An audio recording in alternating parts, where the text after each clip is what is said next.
they are defamed, cheated, cursed, disturbed, neglected, or even killed, they are never inclined to avenge themselves.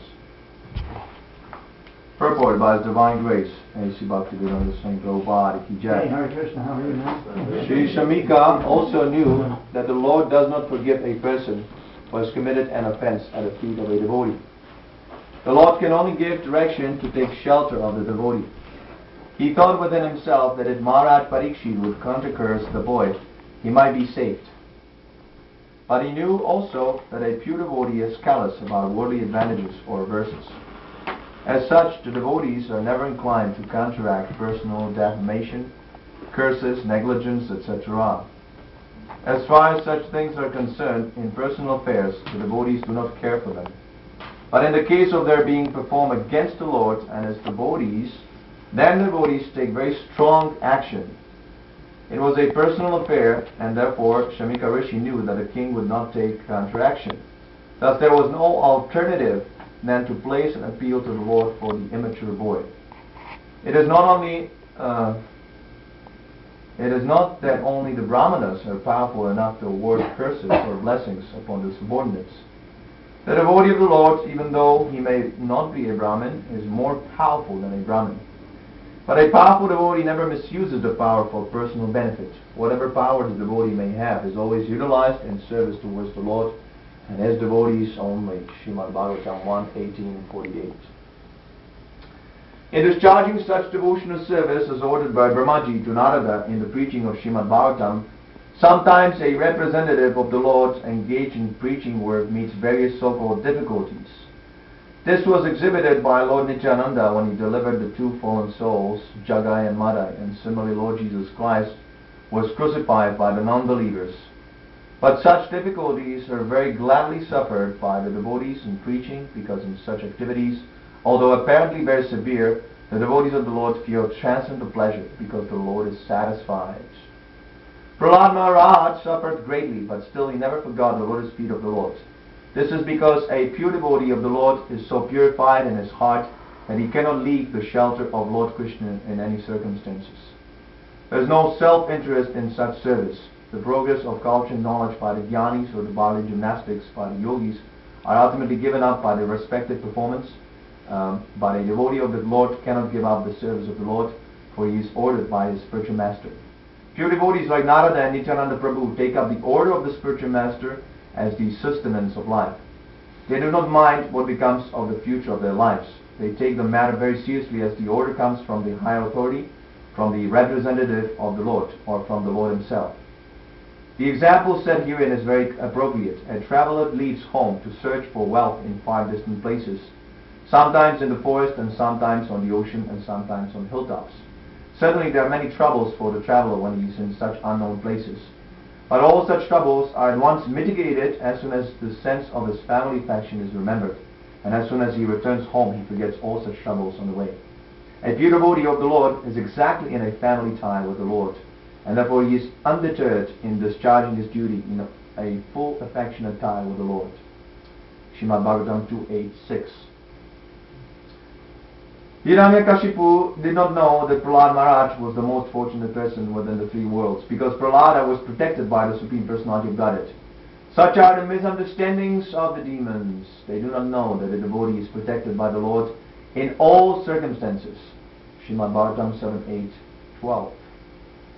A person in full Krishna consciousness is not unduly anxious to execute the duties of his existence.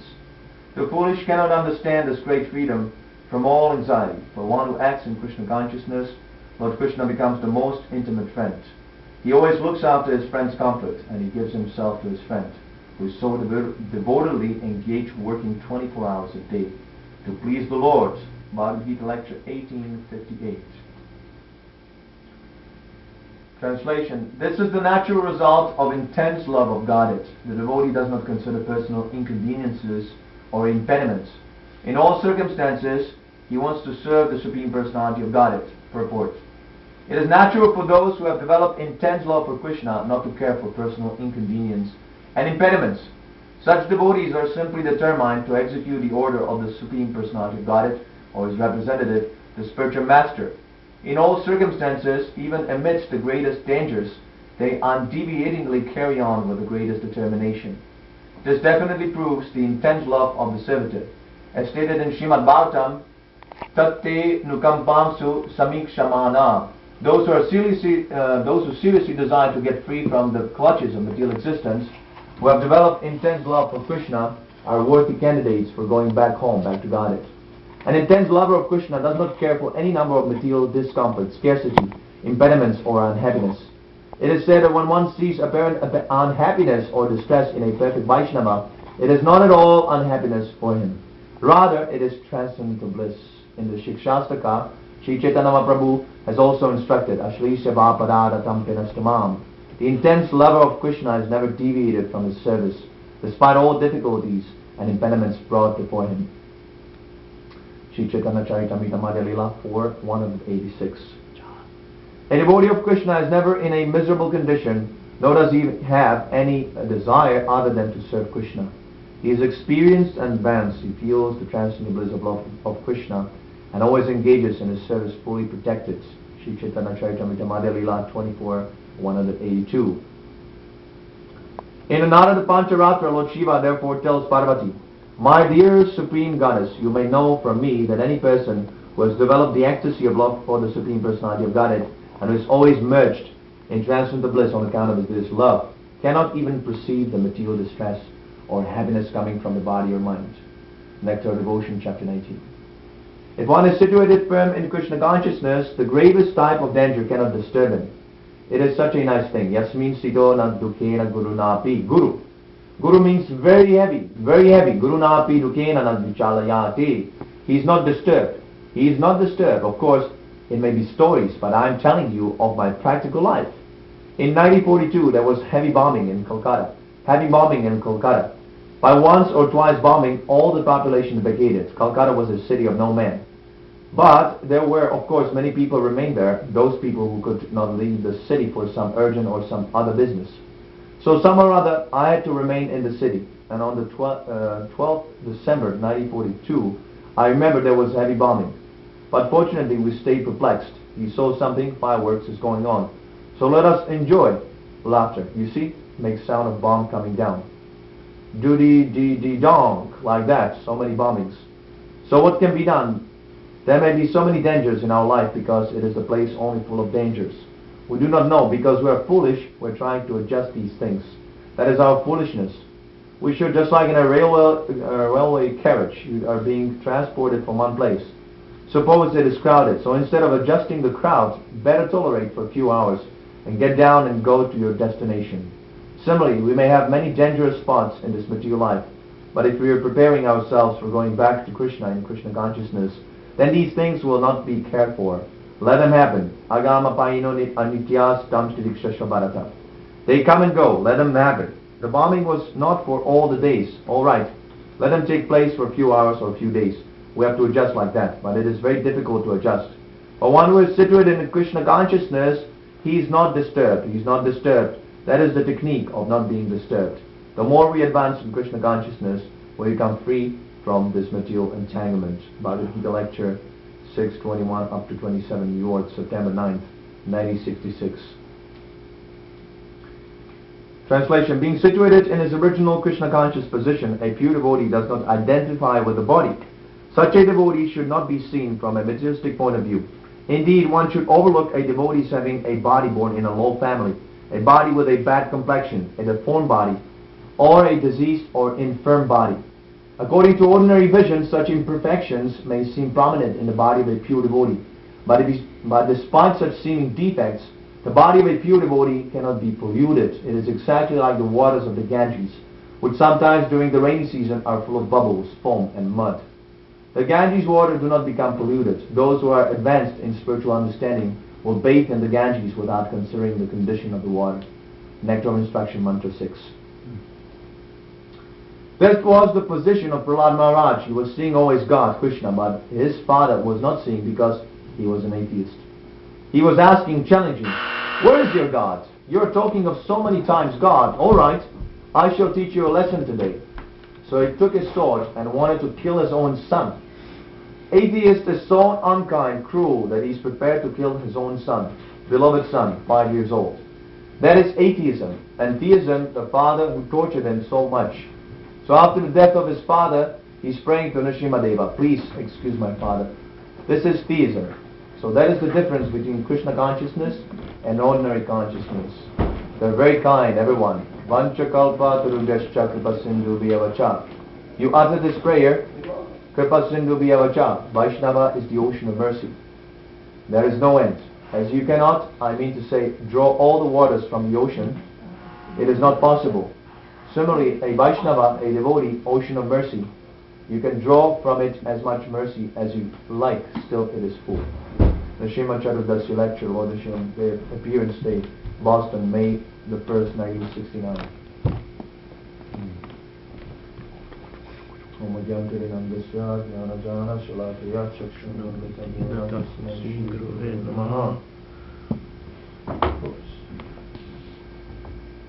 So today is the Disappearance Day of our spiritual master, His Divine Grace, A.C. Bhaktivedanta Swami Prabhupada. He's actually, when we speak of an ordinary person, we say that that person died, right? But when we speak of a pure devotee of the Lord, or Krishna himself, we say they disappeared. They disappeared from our vision. You see, just like the example is given, the sun. The sun might appear that it's rising and it's setting. During the night we can't see the sun, so some aborigines, they can conclude that well, the sun dies, and then in the morning the sun is born, right? But that is illusion. The sun is always fixed. The sun is always there. So similarly, the devotee, a pure devotee, is eternal. It is eternal. We are also eternal, but we have forgotten that we are eternal, and we identify with the body. So a pure devotee is free from the illusion of bodily consciousness, and therefore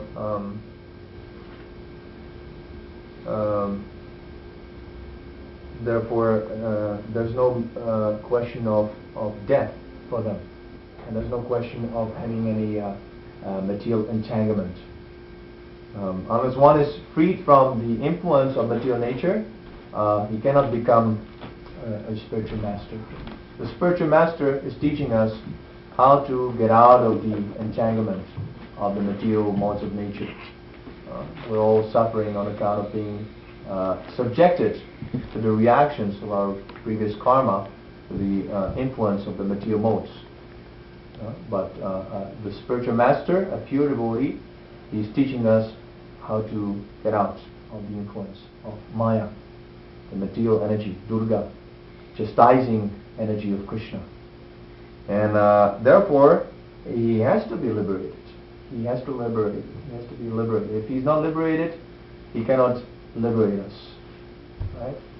So, what is important in Srila Prabhupada's Leela is divine pastimes. There's a verse in the Bhagavad Gita. Krishna says, Vyavashatmika buddhir ekya kurunandana bhavushakahi anantascha buddhayo vyavashayinam. Translation: those who are on this path are resolute in purpose, and their aim is one. O beloved child of the Kurus, the intelligence of those who are irresolute is many-branched.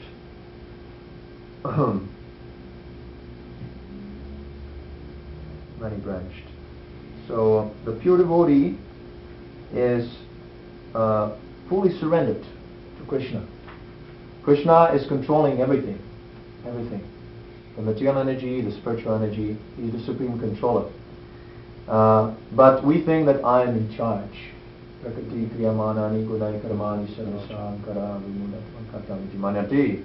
bewildered spirit soul thinks that he is in control. If I do this, if I go to work, I get money, I can enjoy. If I do some mistake, then I'm responsible, and so on and so on. So that is our illusion. We're not actually the doer of anything. Everything is performed by the modes of material nature, by the material energy. But due to our false ego, we think that I'm actually doing this, I'm creating this, right? Like someone manufactured this harmonium, but he didn't create the elements, the basic elements, the wood, the iron, whatever you see there. Even the intelligence was supplied to him, how to make the harmonium. The intelligence was supplied to him by some authority, some superior authority. So if he takes credit that now I have created everything, that is false pride. You see. So the pure devotee, he understands this, that the Lord Krishna, he is in charge of everything, and therefore if I surrender to him, if I fully surrender to him, I have nothing to be afraid of. Fear is on account of ignorance. Ignorance means maya, illusion. So the more we are illusioned, the more we think, I am the doer, I am the enjoyer, this world is for my pleasure, let me kill the animals, let me kill the human beings. Simply my sense gratification is the topmost important issue. Then we're going to become very fearful of Krishna, of the Lord. Fearful of God and of other living entities, of this material nature, and so on and so on. That is going on right now. Everyone is in a state of fear. We're not just afraid of God, we're afraid of one another. You know, we can't associate like human beings together. We're always trying to exploit the other living entity because we think, oh, he's also trying to exploit me. Let me exploit him first. A competition and an exploitation. You see. So a pure devotee is not like that. He's actually he understands it. If someone exploits me, he cannot actually damage me because the whatever I have is coming from God, coming from Krishna. Om Purnamidam Purnamidam Purna Purnad Udakshati Purnasya Purnamadaya Purnamada Shishiti. Krishna, he manifests unlimited energies, and we take advantage of these energies, we utilize them, and so on and so on. And these energies are as full as he is, but still he remains complete. He remains unlimited. So he's giving us unlimited supply of food, light, the sun, so many things. But he is not inconvenienced by giving it to us. So when we surrender to Krishna, we have to understand that surrender doesn't mean that Krishna needs us. He needs our surrender. Quite the opposite. It is for our benefit. It is for our benefit when we give him something back. You see? So a pure devotee, he's giving back to Krishna. He's giving back. He's trying to elevate other living entities to Krishna consciousness. And because he's fully surrendered to Krishna, his determination is completely undeterred. Undeterred. And we can see that in the pastimes of Srila Prabhupada. At the age of 70, he came to the United States without anything, with a few rupees. And within a period of 12 years, he established a worldwide Krishna consciousness movement. Unbelievable. Converted the Hindus, very much addicted to sinful life, into pure Vaishnavas, rejecting illicit sex, meat eating, gambling, intoxication, drugs, and chanting 60 rounds on the beats. Who can do this unless someone is empowered? Krishnadas Kaviraj Goswami actually mentions this in Chaitanya Charitamrita, that unless one is empowered, he cannot distribute the holy name all over the world. See? So he is undeterred.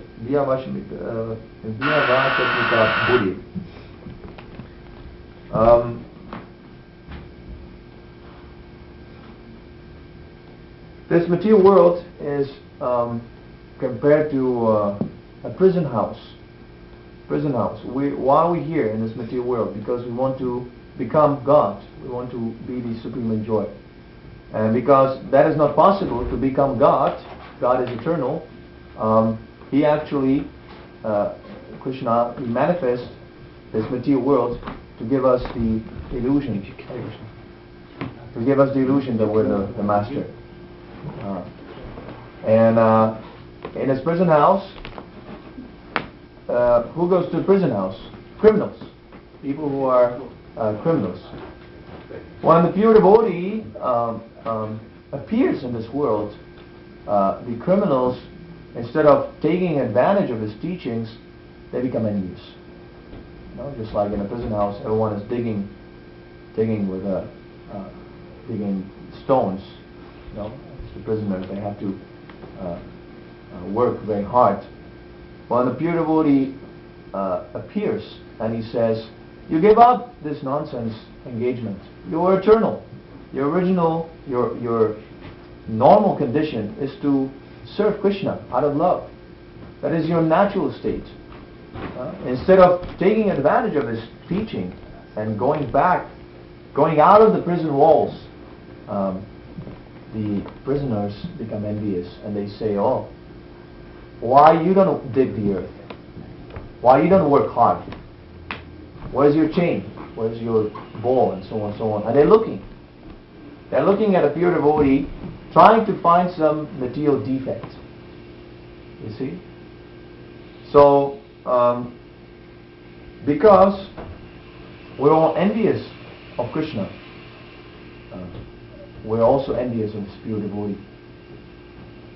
You see? Because the pure devotee,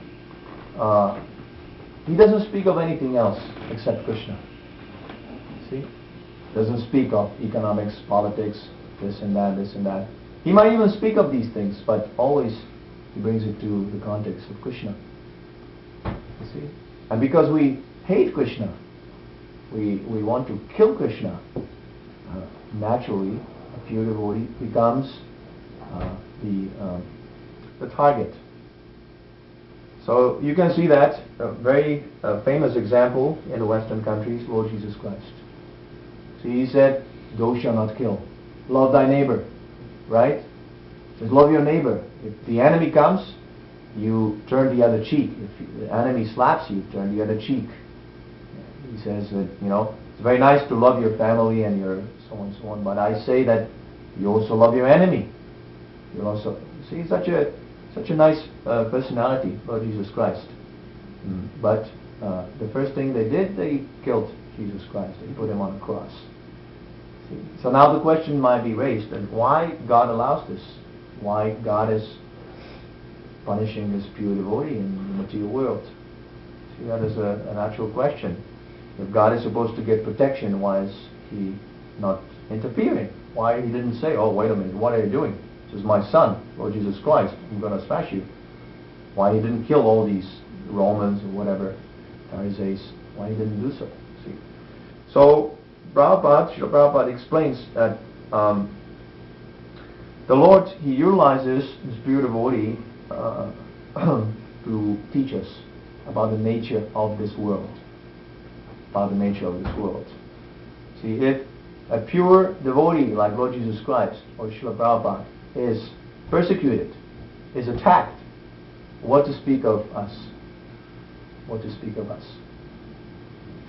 A pure devotee has no flaw.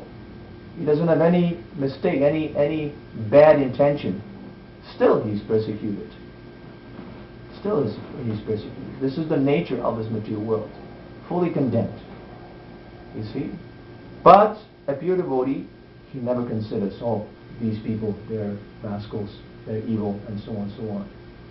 This is the nature of a pure devotee. A pure devotee sees everyone as a pure devotee. And himself, he sees as non-devotee. As a non-devotee. This is the nature of a pure devotee. Everyone else, the most fallen, the most rotten, the most evil-minded people, he sees as, "Oh, they're so nice, serving Krishna so nicely." Because everyone is serving Krishna in some way or other. Right? We all have to serve. If we don't serve Krishna, we have to serve some other living entity. Right? But that is also Krishna. Right? We don't serve the body. When the soul leaves the body we put in the ground. So we serve the soul. And the soul is a tiny part of Krishna. See? So we cannot avoid serving Krishna in one way or other. So he sees everyone like that. They're all serving Krishna so nicely. And himself he sees, oh, I'm not qualified to serve Krishna. I'm such a rascal. I'm a nonsense. He truly feels this. It's not a show. Despite so many attacks on Srila Prabhupada, he's still distributing so much knowledge, so much instruction, so much bliss to everyone without discrimination. This is another nature of a pure devotee. A pure devotee doesn't preach to a limited cult, sect. Doesn't preach to a little camp, which is against all the other camps. He preaches to everyone equally, without discrimination. See, religions have been made by people who want to control, who want to monopolize the teachings of these great personalities. They want to make it a business. They want to sell these great teachings. Right? And they've been made by people. But Lord Jesus Christ wasn't, just like Vishnu Swami says, Lord Jesus Christ wasn't a Christian. Prophet Muhammad wasn't a Muslim, and Srila Prabhupada wasn't a Hindu, or he wasn't an ISKCON devotee. Prabhupada wasn't an ISKCON devotee. See? These teachings are beyond these sectarian designations. And the real disciple will take advantage of these teachings instead of being stuck with some organization or some formalities or some nonsense like that. See? Prabhupada says, you can be in heaven or hell if you follow these 4 regulative principles. No illicit sex, no intoxication, no meat eating, no gambling. And if you chant 60 rounds, you are my disciple. And if you don't follow these principles, then you're not my disciple. It's as simple as that. You follow, you're a disciple. You do not follow, you're not.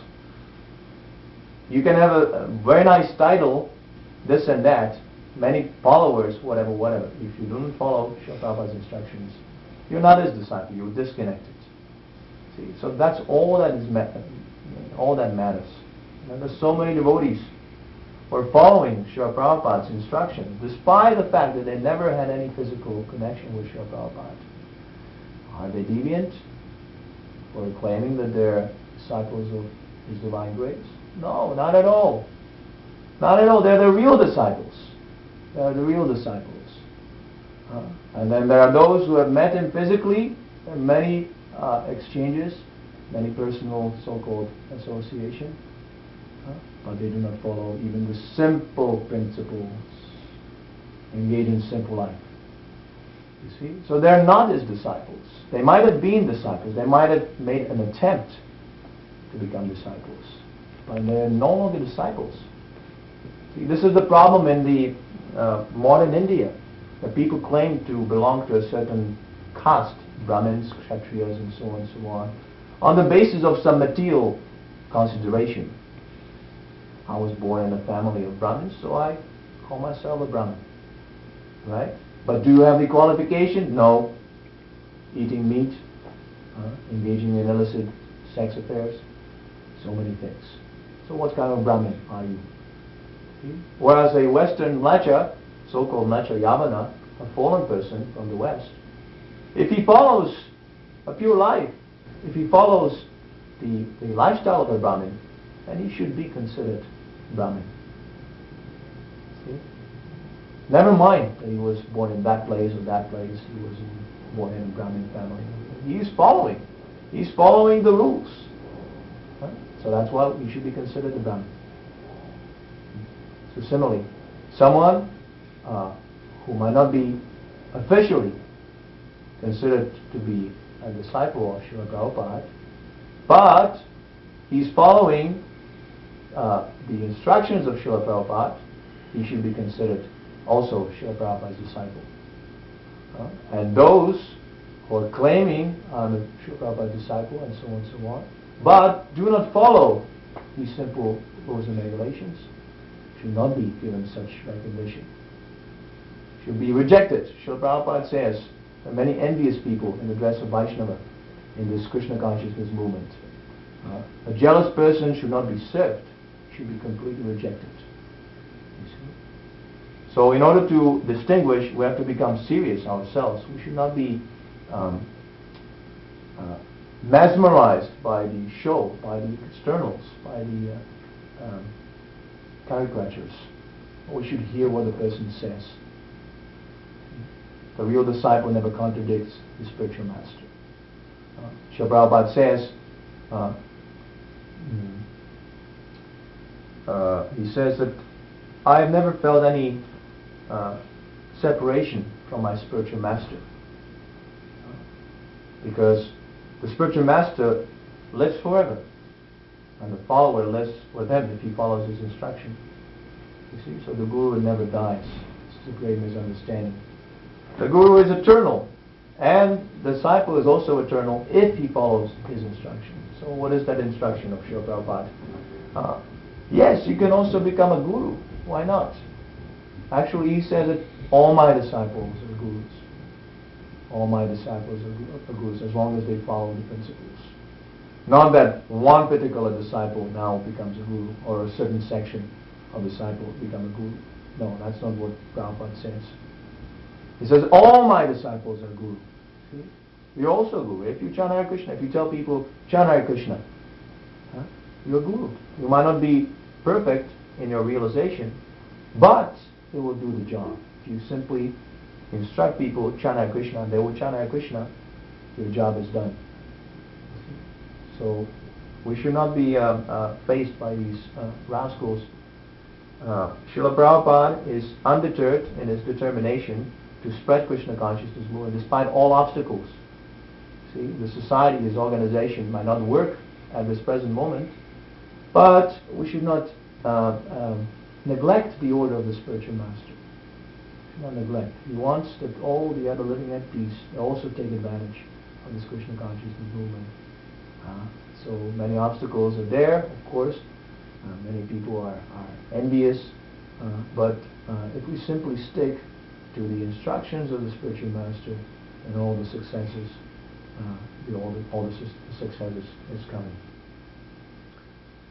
So, are there any questions on this particular topic? Was the resurrection of Jesus after he died on the cross, is it equivalent to the disappearance? Yes, actually, our Srila Prabhupada, he explains the mystery behind this resurrection. The pure devotee, we are, as you might already know, we are not this body. The body is like a temporary vehicle. We're the soul. Soul is existing even though this body will be finished. Soul continues. But when we speak of a pure devotee, his body and his soul are no different. So he doesn't have a body like us. He's not encaged. He has a spiritual body. And because it's spiritual, it's eternal, it's going to be killed.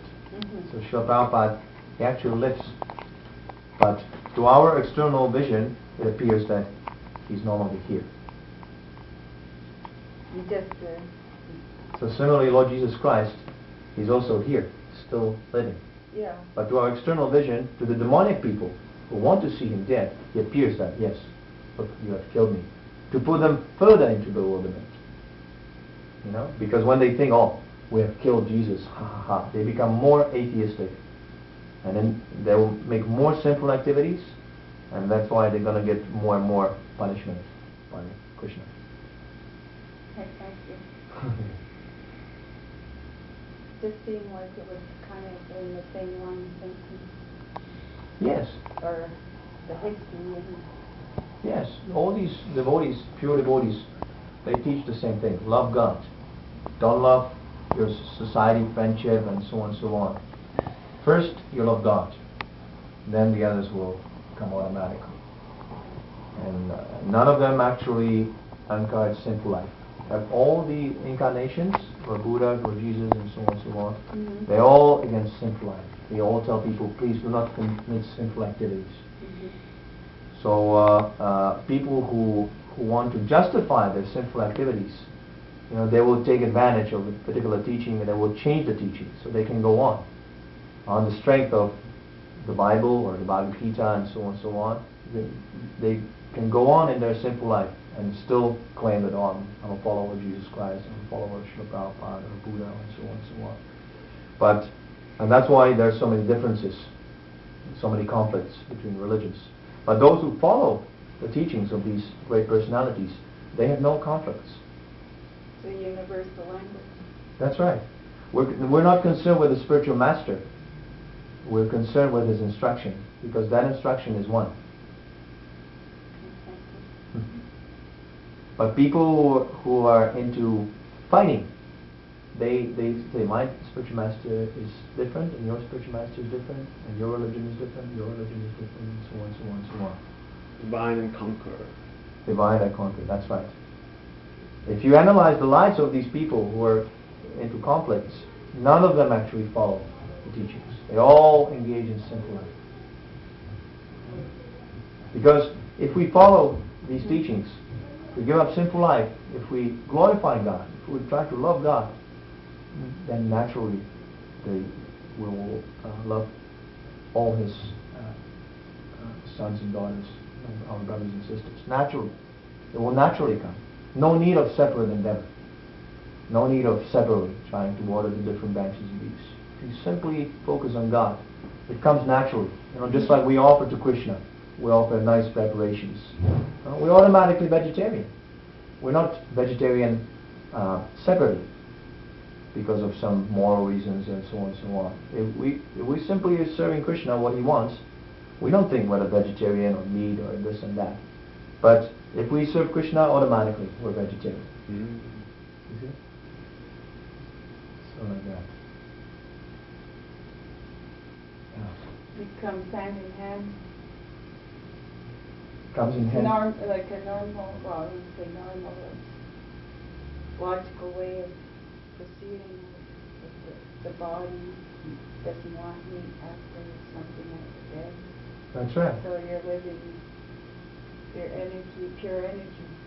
Yes, or why should I kill other living entities? They're also children of God. So if I love God, Prabhupada gives this example. If I love the father, if I tell the father, now I'm going to kill my brother and eat him, will the father be happy? Okay, the brother might be less intelligent. He might not be able to speak or whatever. But if I say to the father, well, he can't speak, he's less intelligent, I'm going to kill him and eat him, will the father be happy? None. No father will be happy by this. So, none of the religious leaders, these great personalities, none of them actually encourages meat eating. They're all against, very strictly, they're preaching against... Buddha, everybody. Yeah, Prophet Muhammad even. He was also against meat eating. Lord Jesus, Srila Prabhupada.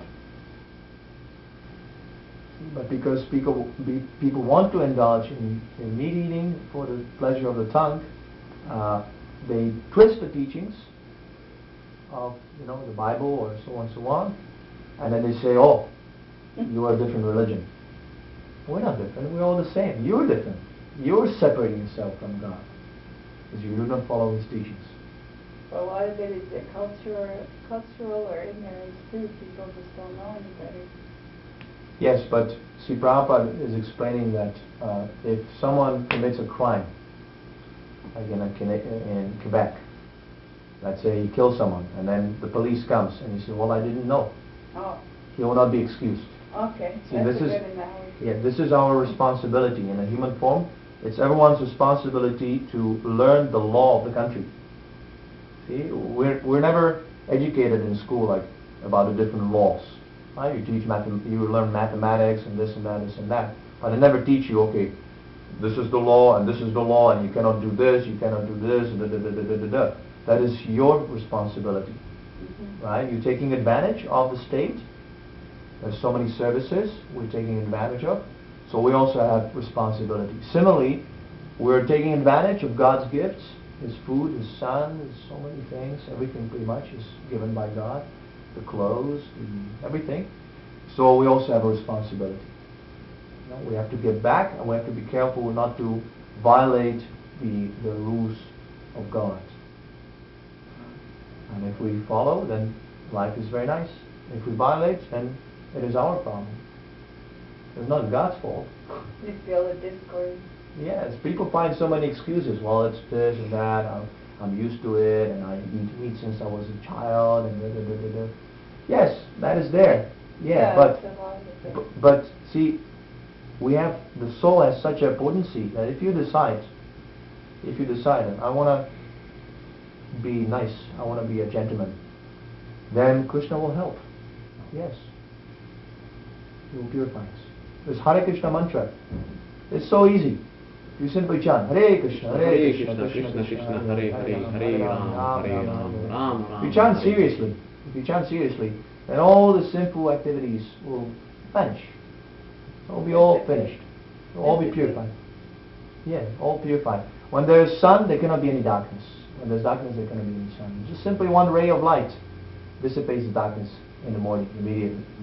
So if you simply try a little bit of chanting Hare Krishna, Krishna Krishna, and you take it seriously, all the sinful activities will be finished. That is the mercy of Krishna. If it was not so, why would He give such a method? The method is given by God. You know, it's a method for everyone. It's universal. If it's only for a certain class of men, well, it works for you because you live in a temple, or then it's not universal anymore. And God is flawed. Well, in the book Chant and Be Happy, that's where it's saying that it awakens your heart to something you forgot from long ago. That's right. So it comes back, it's present. Like. Yes, we're already Krishna conscious. Yeah, we have simply forgotten. It develops when you chant and becomes easier. Yes, we're in the state of hypnosis. State of hypnosis. Oh, I have to do this, I have to eat, I have to sleep, sex, fight, this, that, blah, blah, blah. But we're not the body. We're not the body. So when we understand that, the hypnosis is over. And this chanting is the practical way how to awaken to our original spiritual consciousness and become free from the material illusion, confusion. Well, I was just wondering if any other kind of mantra could do the same effect, or have the same effect.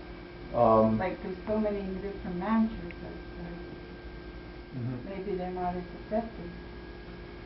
Well, the Maha Mantra is empowered for this purpose.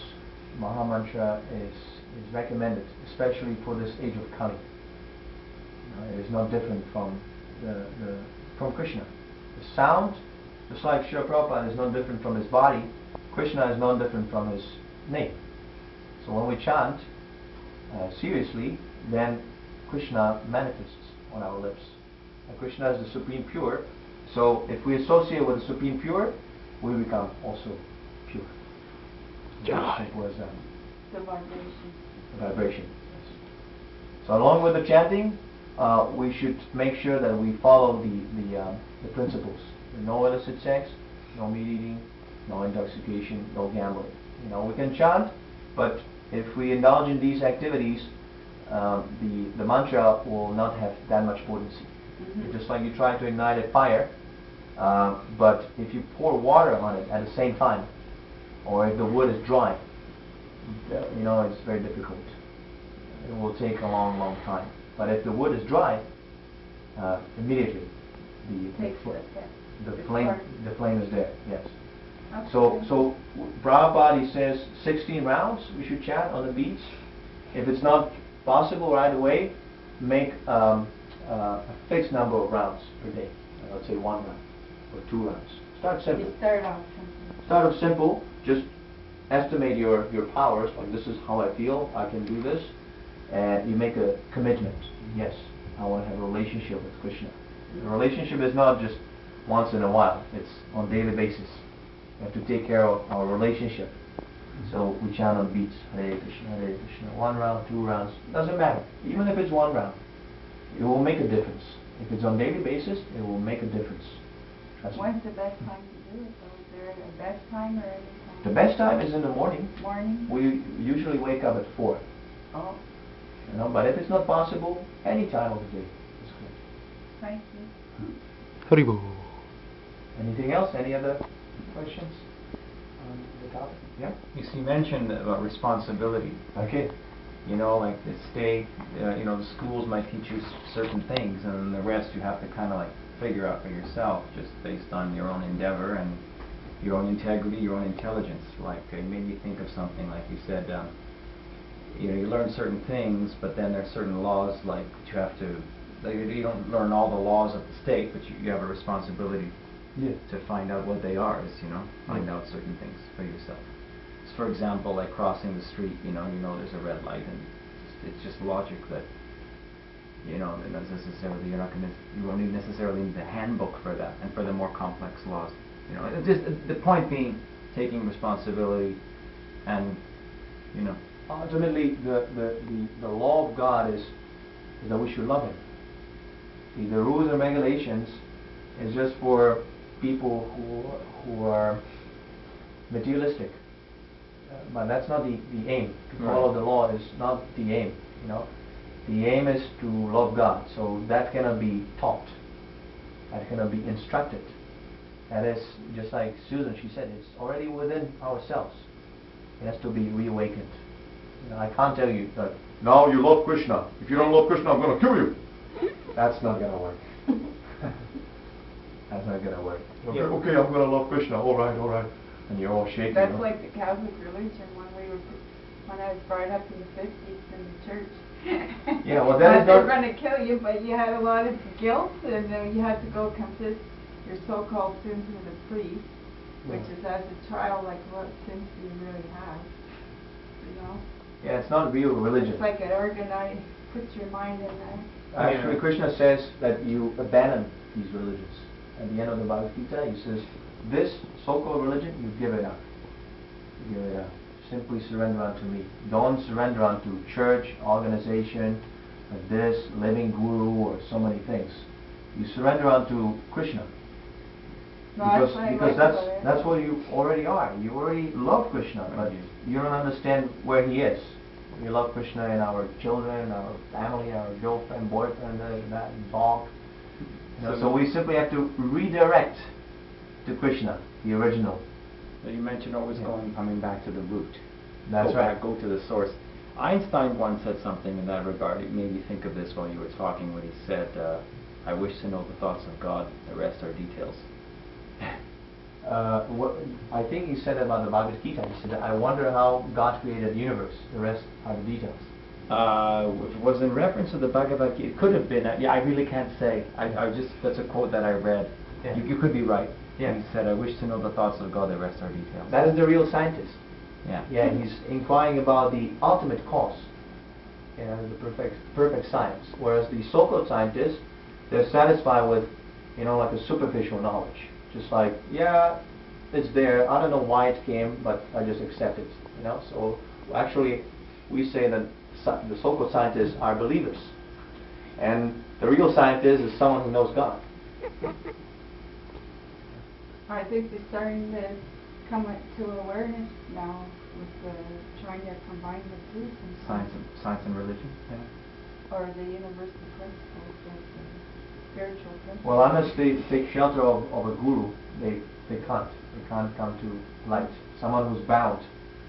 Because they think that unless they can perceive it by senses, it doesn't exist. So there's a very limited dogmatic thinking.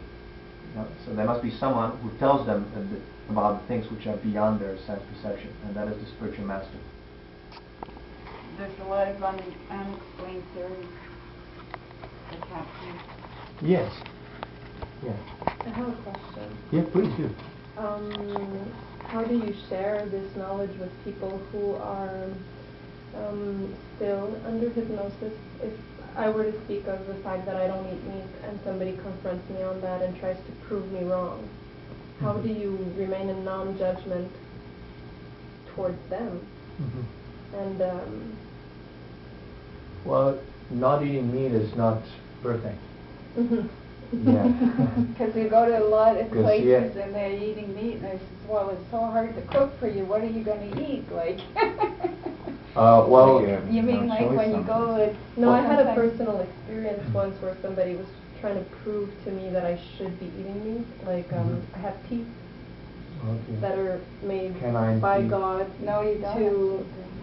That's what, and I really found myself, I didn't want to get into confrontation. Yes, well, see, this is the foolishness of the conditioned souls, that they want to understand God by challenge.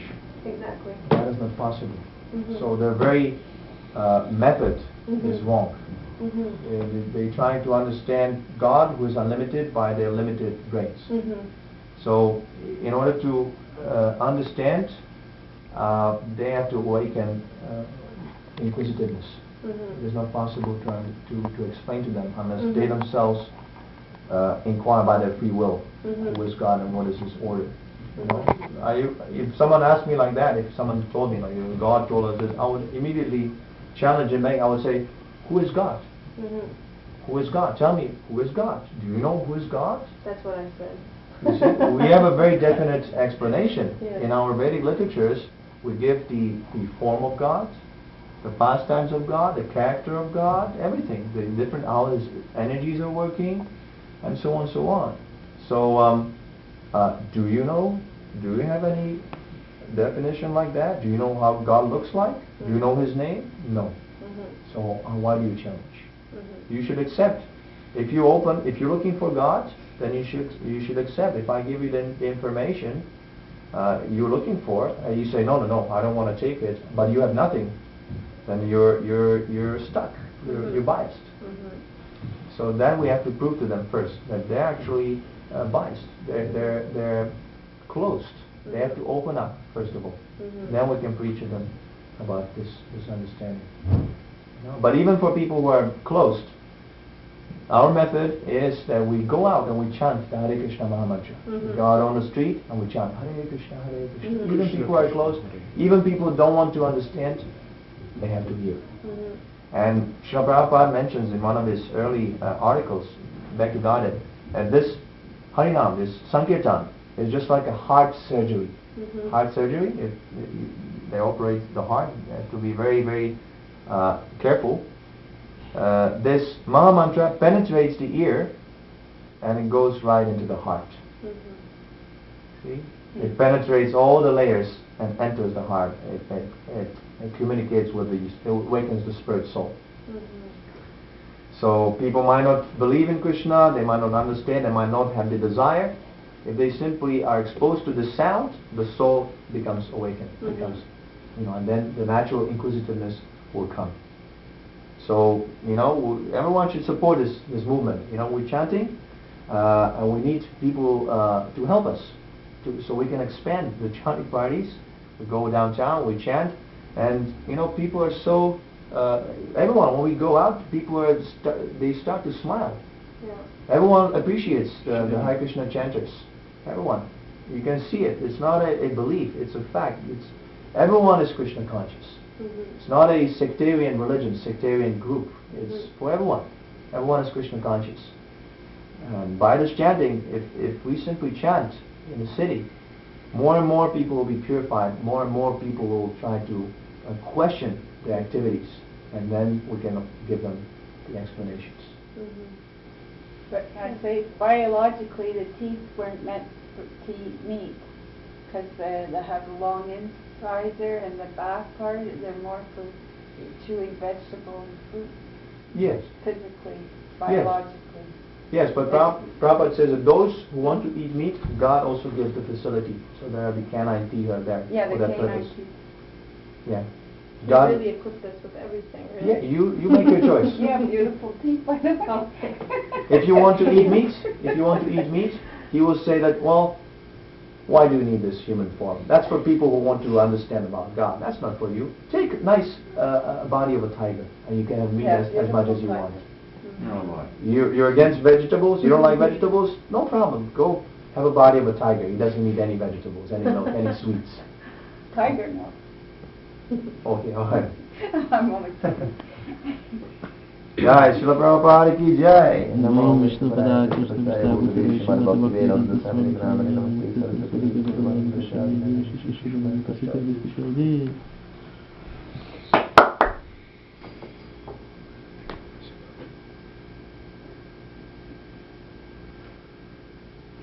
Now we're going to serve some feast. Joy. Haribol.